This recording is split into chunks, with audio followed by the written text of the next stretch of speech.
My name is Harper Cole. I'm 31.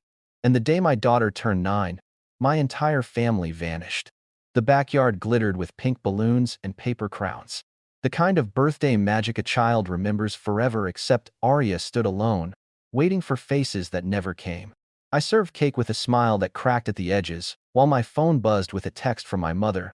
Need $350. Family emergency. They skipped my child's party to eat brunch downtown. But what they didn't know was I'd finally had enough. Before I continue, tell me where you're watching from. And hit like and subscribe if you've ever been betrayed by the people who were supposed to love you the most. Because what happened next wasn't just about a birthday party, it was about every time they'd made me feel small, and how one quiet moment finally broke the cycle. When I was 8, I learned what invisible felt like. Dinner at our house was loud, television blaring, silverware clinking, the smell of overcooked pork chops drifting through the narrow kitchen. Mom always sat at the head of the table, her wine glass sweating rings onto the wood. My sisters, Sloane and Tessa, giggled over some inside joke. I remember passing the mashed potatoes down, waiting for my turn. When the bowl came back empty, Mom looked up. "Oh, sweetheart, you should speak up next time." She smiled like it was nothing. But I felt the burn crawl up my neck as my stomach clenched. I didn't know it then, but that small moment would teach me to shrink, to take what was left and call it gratitude. Dad used to notice. He'd slide half of his chop onto my plate with a wink when Mom wasn't looking. But the year I turned 20, he left, and with him went the only person who made sure I got fed. I can still see the night he drove away.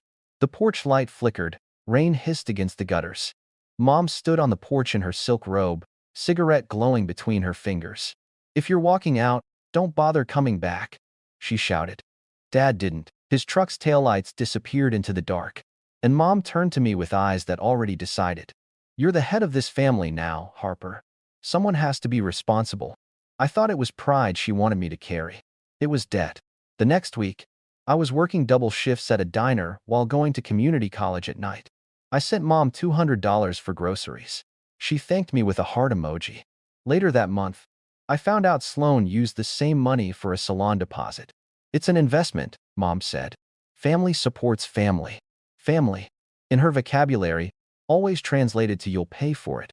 Harper. Years rolled into each other. Graduation, my first real job balancing books for a hardware store. Numbers made sense to me. Numbers never lied, never guilt-tripped, never cried if you said no. I liked that about them. But Mom found ways to turn even math into manipulation. "Sweetheart, you're so good with numbers.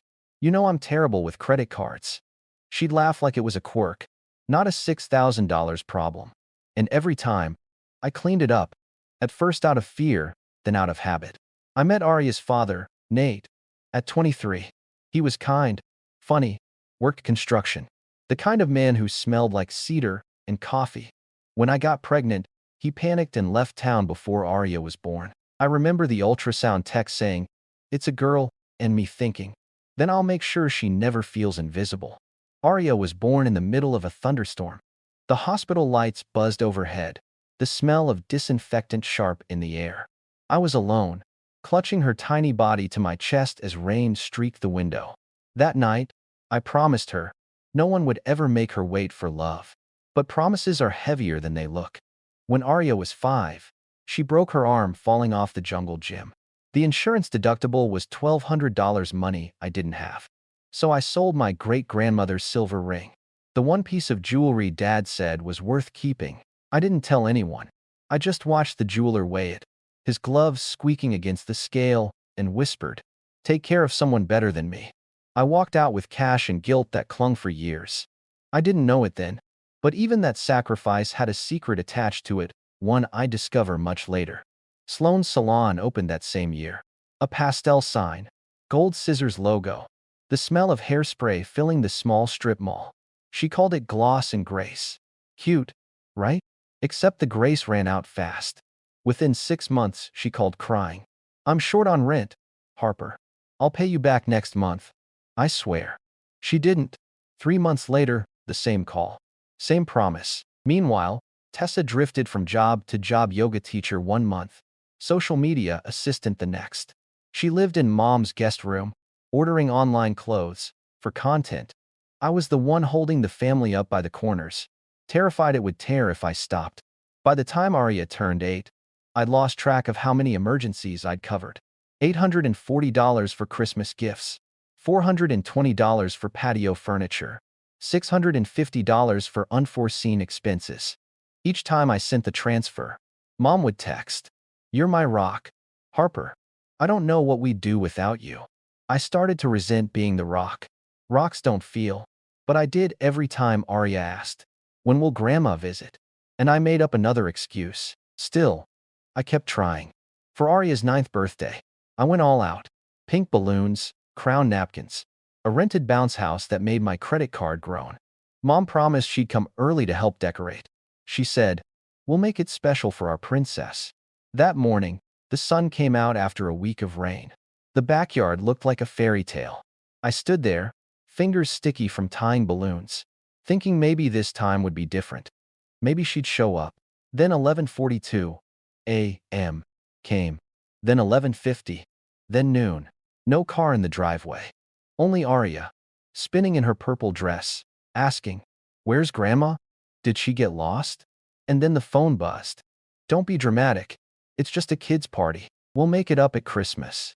That was the moment something in me cracked, not loudly, but like glass under a slow, steady pressure. I didn't know it then, but that text would be the match that lit everything else. The days after Arya's birthday blurred into one long ache. I kept seeing her face when she asked, "Did Grandma forget?" That question hung in the house like a ghost light, but impossible to ignore. At work, I hid behind numbers, invoices, payroll, receipts. They were predictable. People weren't. Ben, my shift supervisor, noticed me zoning out one afternoon. "You okay, Cole?" he asked, leaning against a stack of plywood. His voice was casual, but his eyes weren't. "Yeah, just tired." He nodded, not buying it but letting me keep my dignity. That's what I liked about him. He never pushed, just made space. That night, I came home to find a casserole dish on my doorstep. Rosa Delgado's handwriting was on the note taped to the lid. "For you and the little one. Warm up for 20 minutes at 350 degrees. It smelled like cumin and kindness. Inside, Arya was coloring at the table, humming off-key. For a moment, the house felt like home again. But peace never lasted long in my family. A week later, my phone buzzed while I was making Arya's lunch. Peanut butter sandwich, apple slices, a sticky note heart. The group chat lit up with messages from Mom and my sisters. "Veronica, exciting news." "Sloan, guess what? Harp, you'll love this." "Tessa, you're gonna freak in a good way."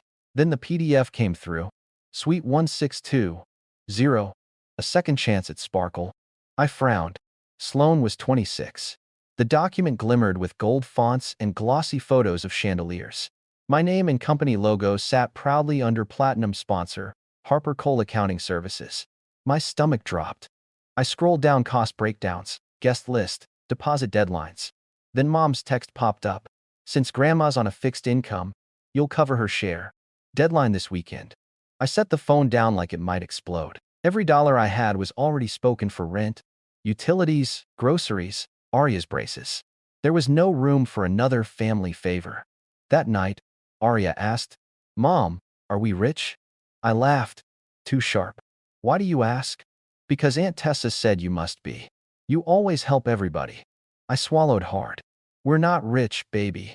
We're careful." She nodded, but I could see the confusion in her eyes. Careful didn't buy bounce houses or stop the world from forgetting your birthday. A few days later, Aunt June stopped by unannounced, wearing her usual denim jacket and kindness that didn't ask questions. She placed a hand on my shoulder. "You look like someone carrying a whole building on her back." "I might be," I said, trying to smile. June exhaled. "Your mother's been like this since we were kids. Always needed someone to orbit her. Your dad tried to draw boundaries. That's what broke him." It was the first time anyone said it out loud. Until then, I believed Dad left because he couldn't handle us. But June's voice cracked something open. That night, I sat at my kitchen table and opened a spreadsheet. Every Venmo request, every emergency, every "I'll pay you back soon." $23,470 in total. My chest tightened. That number looked like betrayal given a price tag. I poured a cup of coffee that went cold before I took a sip. Then I started another column: rent, braces, daycare, groceries. My life reduced to cells and digits. But for once, the math was mine. When the text came the next morning, send the $1,850 deposit today. Please, I didn't respond with words. I sent exactly $1. Memo, congrats. Then I changed the locks. The locksmith's drill word. Metal shavings spiraling like silver confetti. No one gets in without a key now, he said, handing me 2 new ones. Arya asked, why are we changing locks? I crouched to meet her eyes. Because sometimes, sweetheart, love needs a door. She nodded like she understood more than she should have. By evening, my phone was a storm of missed calls. Mom, Sloan, Tessa, even Pastor Whitaker. Each voicemail layered guilt over guilt. Family is everything. You're overreacting. Jesus forgives, so should you. I hit delete every time. A few days later, Aunt June came by again. She carried an envelope and a look that meant trouble. I thought you should see this. Inside were photocopies of old credit statements, Dad's name next to Veronica's charges. She opened joint accounts in his name, June said quietly. When he found out, he tried to fix it. She turned the family against him. He didn't leave you, Harper. He left her. I stared at the papers until the numbers blurred. All these years, I'd blamed him for running. Turns out, he'd just been escaping the same cage I'd been building bars for. That night, I sat in Arya's room while she slept, tracing the outline of her small hand in mine. I thought about every promise I'd made to protect her, to be better. Then I thought about what that meant. Being better didn't mean being silent. It meant finally saying no. The next morning, I wrote a letter. Plain paper, no anger, just facts. Every dollar owed, every condition for future contact. Appointments only, no loans. Respect Arya's boundaries. Then I made 3 copies and sent them certified mail to Mom, Sloan, and Tessa. When I dropped the envelopes in the blue mailbox outside the post office, my hands were shaking. Not from fear, from relief. Later that week, Rosa knocked on my door with banana bread. Heard some noise from the street last night, she said knowingly. You all right? I nodded.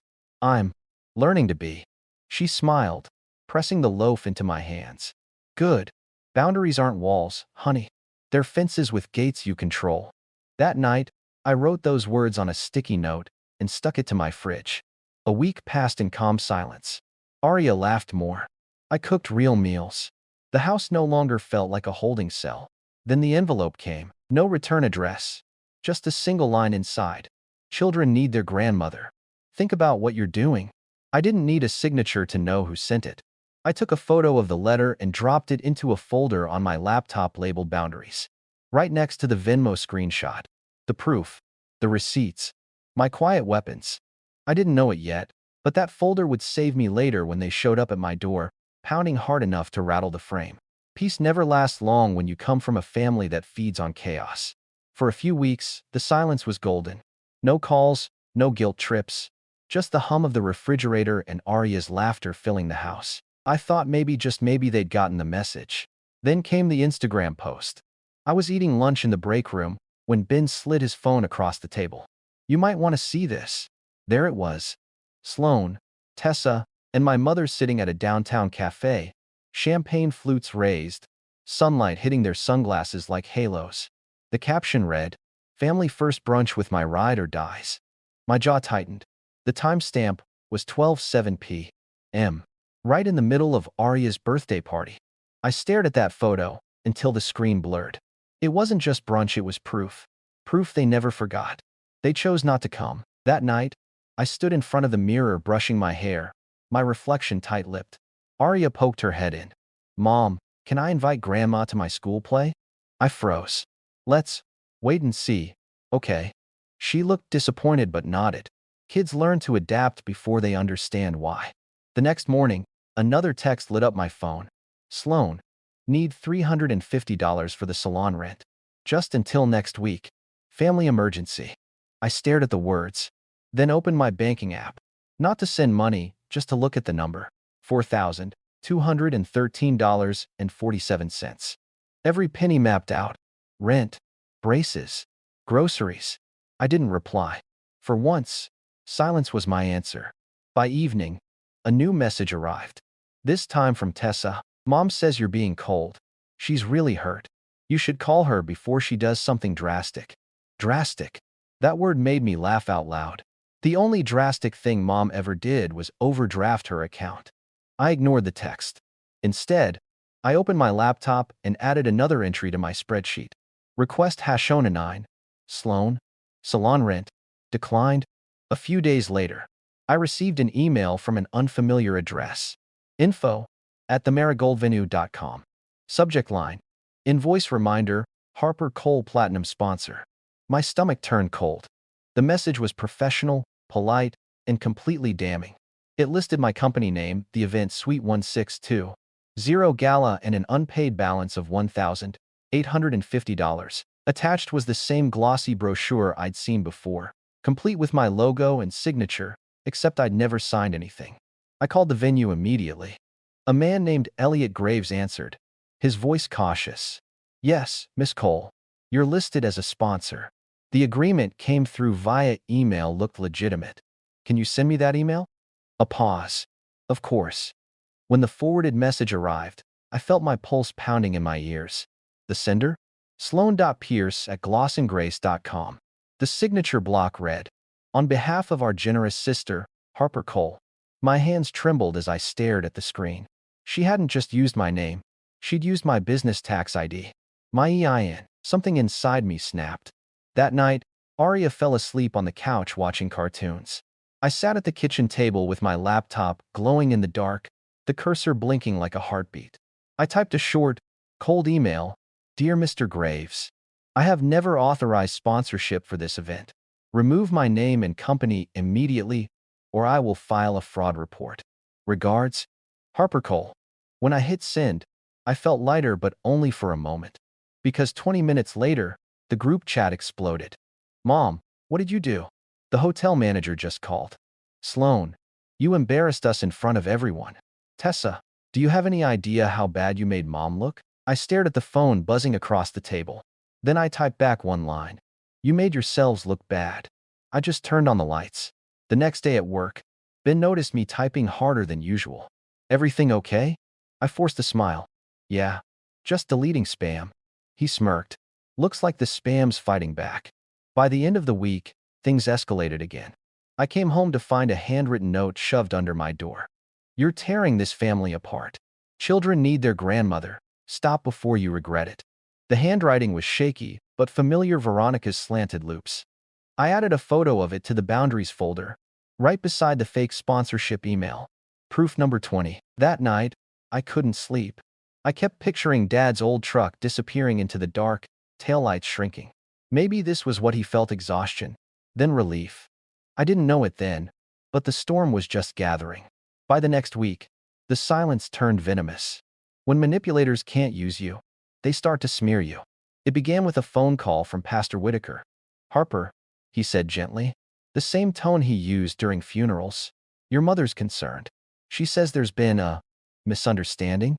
I pressed the phone to my ear, watching Aria through the kitchen window as she drew chalk hearts on the driveway. No misunderstanding, I said. Just boundaries. He cleared his throat. The Bible says families should forgive. And it also says don't steal.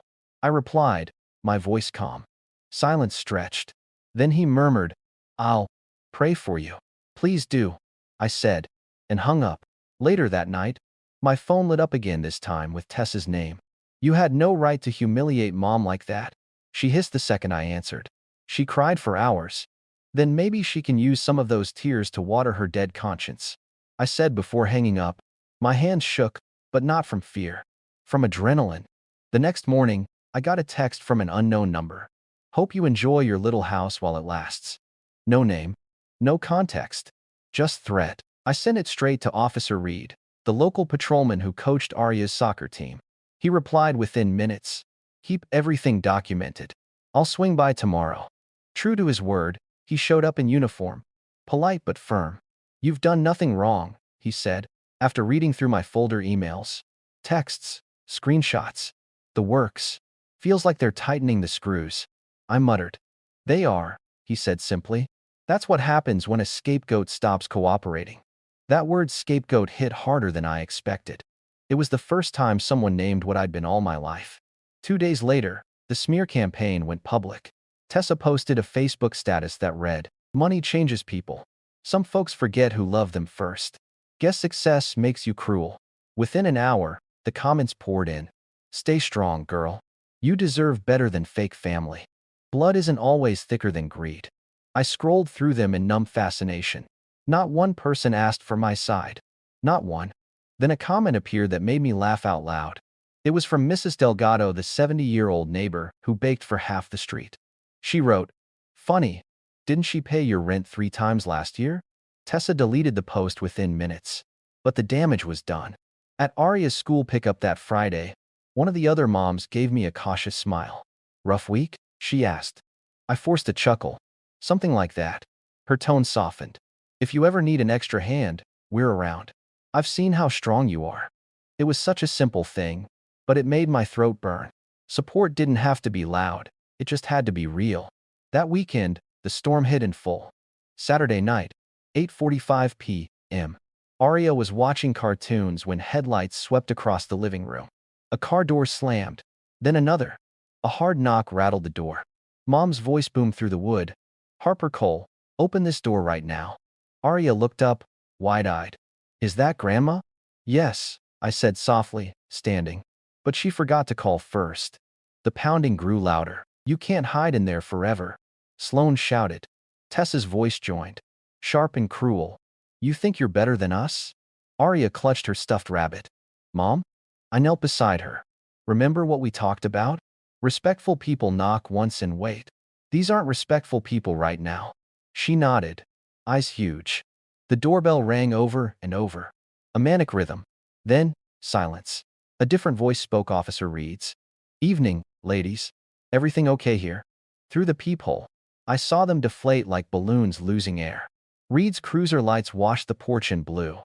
Mom gestured wildly, pointing at the house. Her mouth moved fast, but her eyes flicked toward the neighbors watching from their porches. Reed listened, nodded once, then gestured toward me. I opened the door just enough for him to step inside. He spoke quietly. "They claim you're withholding property." "Property?" I repeated. "If they mean my peace of mind, yes." I handed him the folder. The sponsorship fraud. The messages. The letter under my door. Reed's eyebrows rose as he flipped through. When he stepped back outside, his voice carried. "Ma'am, unless you have legal ownership documents, this isn't a police matter. I suggest you leave before this becomes trespassing." The silence that followed was almost holy. Veronica's mouth twisted into a bitter smile. "You'll regret this, Harper." I met her gaze through the glass. I already did. For 31 years. As their car pulled away, Aria whispered, "Are they gone?" "Yes, sweetheart." She leaned against me, small and trembling. "Can we have spaghetti now?" I kissed the top of her head. "Absolutely." Later that night, I checked my phone. 20 missed calls. One new email from the Marigold manager, Elliot Graves. He'd attached a copy of the original sponsorship request and a short message. "Miss Cole, we've removed your name and company from all materials. We apologize for the oversight. For what it's worth, your sister was very insistent. Take care." I closed the laptop, exhaling. The storm had passed, but only just. Outside, the porch light flickered in the wind. Inside, Aria's laughter from the kitchen mingled with the sound of boiling pasta. For the first time in my life, I didn't feel trapped inside my family's house. I felt free in my own. The next morning, sunlight poured through the kitchen blinds like nothing had happened, but the air still felt heavy, like the house was holding its breath. Aria sat at the table, twirling her cereal spoon. "Mom," she said softly, "Grandma looked mad last night. She's always mad when she can't control something." I said, pouring coffee into a chipped mug. The smell was burnt, bitter, grounding. I thought the worst was over. I was wrong. By noon, my phone vibrated nonstop, unknown numbers. New emails, unfamiliar names. When I opened Facebook, a fresh post from Tessa blinked at the top of my feed. "Some people pretend to be saints while tearing families apart. Pray for my sister Harper. She's lost her way." The comment section was already a war zone. Old neighbors, church members, Even Veronica chiming in. We all make mistakes. I just want my family back. The manipulation was textbook guilt dressed as grace. My hands trembled, not with anger, but exhaustion. I scrolled through the lies until I hit a photo someone had added. Me at the community center fundraiser last year, smiling next to Pastor Whitaker, holding a check. Captioned, she acts generous, but won't lift a finger for her own mother. It was the digital version of a public flogging. My stomach twisted. I wanted to defend myself, to explain every dollar, every sacrifice. But then I saw a new comment from an unexpected name. Mrs. Delgado, I've watched Harper raise her daughter alone for 9 years. If that's lost, we should all be so lucky. Then another comment popped up from Ben Mercer, my coworker. Funny, I've seen her skip lunches so she can buy her kids' school supplies. Sounds selfish to me. The tide shifted. The algorithm started to turn. And for the first time in my life, I didn't have to defend myself. Other people did it for me. That night, I tucked Arya into bed, her stuffed rabbit clutched under her chin. Mom? She whispered. Are we bad people? I froze. Why would you think that?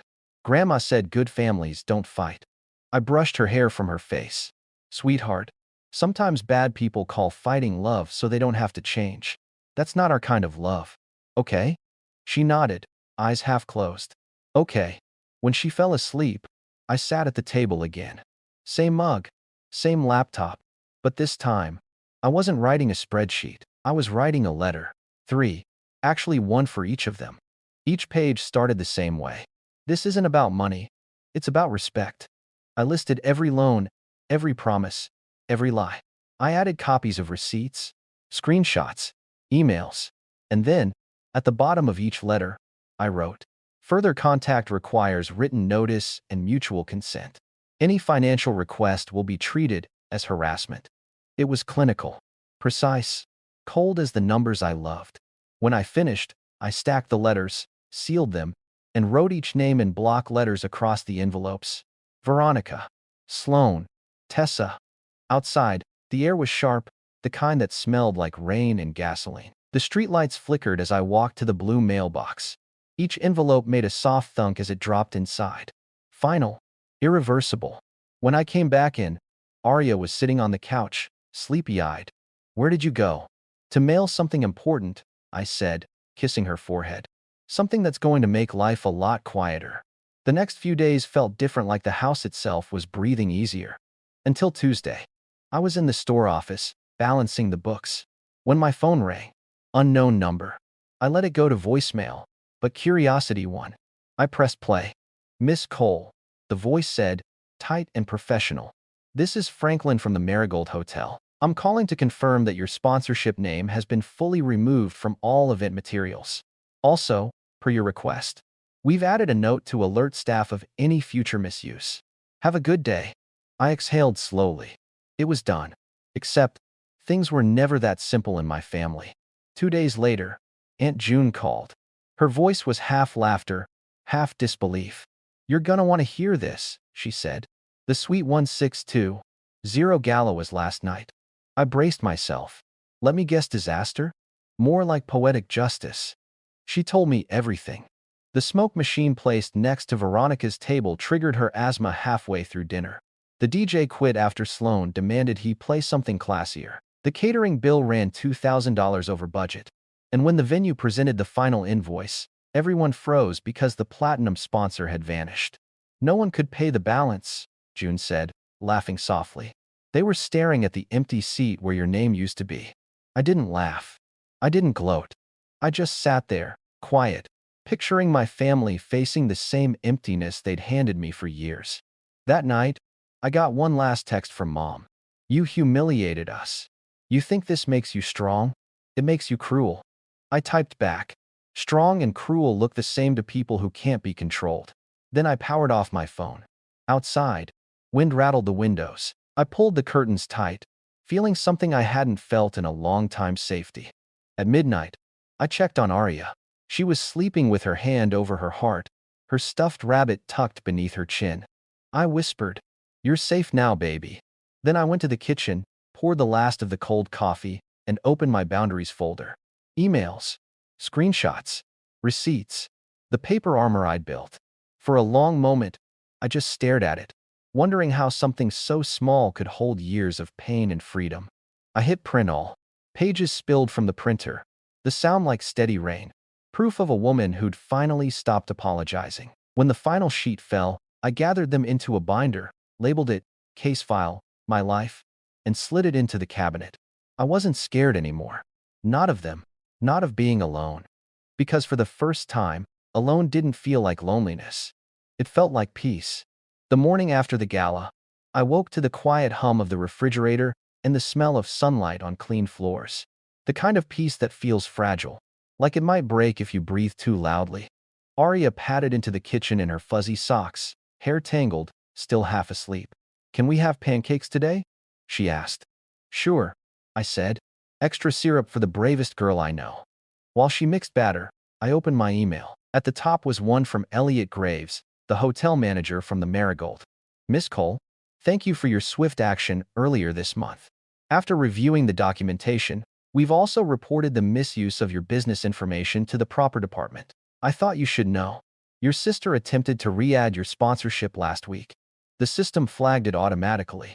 All best? Elliot." I smiled. A quiet, cold satisfaction. They tried again and failed. I forwarded the message to my boundaries folder, then printed it for good measure. My binder was growing thicker by the week. Later that day, Aunt June called again. "You might get a letter from the church board," she said. "Pastor Whitaker's committee is investigating your mom's fundraiser accounts. Some irregularities popped up after your dossier reached them." I pressed the phone to my shoulder while flipping pancakes. "You sent it, didn't you?" She chuckled. "Anonymous mail has its uses." Another tremor of justice. Not loud, just enough to rattle the right cages. When Arya and I sat down to eat, she said, "Mom, is Grandma still mad?" "Maybe," I said, cutting her pancake into tiny squares. "But that's not our problem anymore." She thought for a moment, then nodded. "I like our kind of family better." That night, I tucked her in and opened the window just a crack. Cool air drifted in, carrying the faint scent of lilacs from Mrs. Delgado's yard. My phone buzzed on the nightstand, a notification from my credit monitor. Fraud alert lifted. Account secured. Another box ticked. Before bed, I opened my laptop one last time and started typing a new document titled Boundaries Year 2. The first line read, "They thought cutting me off would destroy me. Instead, it handed me every weapon I'd ever need." In the margin, I scribbled a reminder. "Love is not owed, it's earned." Down the hall, I heard Arya whispering to her stuffed rabbit. "Mom says boundaries keep us safe." I smiled, letting her words settle into the quiet house. Some wars end with explosions. Mine ended with silence, paper, and proof. And though I knew Veronica would try again, another letter, another guilt plea, I also knew one thing for sure. Every time they reached for me, they'd hit the fence I built. Not walls, fences with gates. And I was the only one holding the key.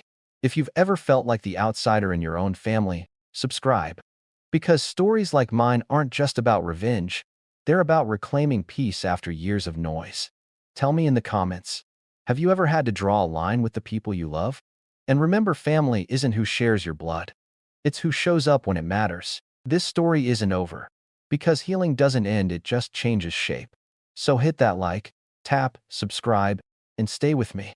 There's more truth and more redemption waiting in the next chapter.